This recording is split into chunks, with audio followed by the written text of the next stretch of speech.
సాక్ష్యాలు ఉన్నాయంట వాళ్ళ దగ్గర ఢిల్లీలో సంతకాలు పెట్టినట్టు. అసలు ఏది చెప్పాలన్నా కూడా వాళ్ళు ఏం ఆలోచించి మాట్లాడుతున్నారు జగన్మోహన్ రెడ్డి గురించి. జగన్మోహన్ రెడ్డి ప్రైవేటీకరణ గురించి మాట్లాడుతున్నప్పుడు మీరు డబ్బుండి మాట్లాడరే.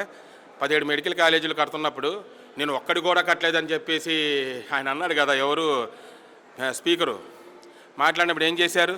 అయ్యన్న పాత్రుడు ఇక్కడ ఇంజనీరింగ్ కాలేజీ లేదన్నాడు, శ్రీకాకుళంలో అది మెడికల్ కాలేజీ లేదన్నాడు. ఇప్పుడు ఎట్టుంది అక్కడ మెడికల్ కాలేజ్? అసలు ఒక మాట చెప్పాలంటే Jaganmohan Reddy with witness with ప్రూఫ్తో సహా పెడుతున్నాడు. మీకు చేతనవుతుందా? మీ దగ్గర ఏమైనా సాక్ష్యాలు ఉన్నాయి జగన్మోహన్ రెడ్డి చేయలేదని?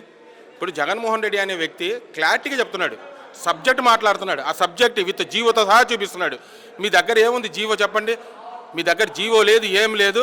ప్రజల్ని మభ్యపెట్టడం, ప్రజల్ని ఏదో మరిపొడి మాడికాయలు చేయడం తప్ప మీరు జగన్మోహన్ రెడ్డి చేసిన ప్రతి జీవో చూపిస్తున్నాడు. మీకు చేతనైతే మాట్లాడండి, మీరు చేతనైతే చూపించండి. జగన్మోహన్ రెడ్డి అది చేయలేదు, ఇది చేయలేదని ఈ రోజు వరకు కూడా జగన్మోహన్ రెడ్డి ప్రతిదీ కూడా సాక్ష్యంతో సహా చూపిస్తున్నాడు. మీకు చేత కావట్లేదు. ఢిల్లీలో సంతకం పెడుతున్నారని. ఢిల్లీలో ఎవరు సంతకం పెడుతున్నారు? మీరు వెళ్ళి కాళ్ళు పట్టుకుంటున్నారు. ఎంతవరకు జగన్ని ఆపండి, జగన్ని ఆపండి. జగన్కి భయపడిపోయారా మీరు?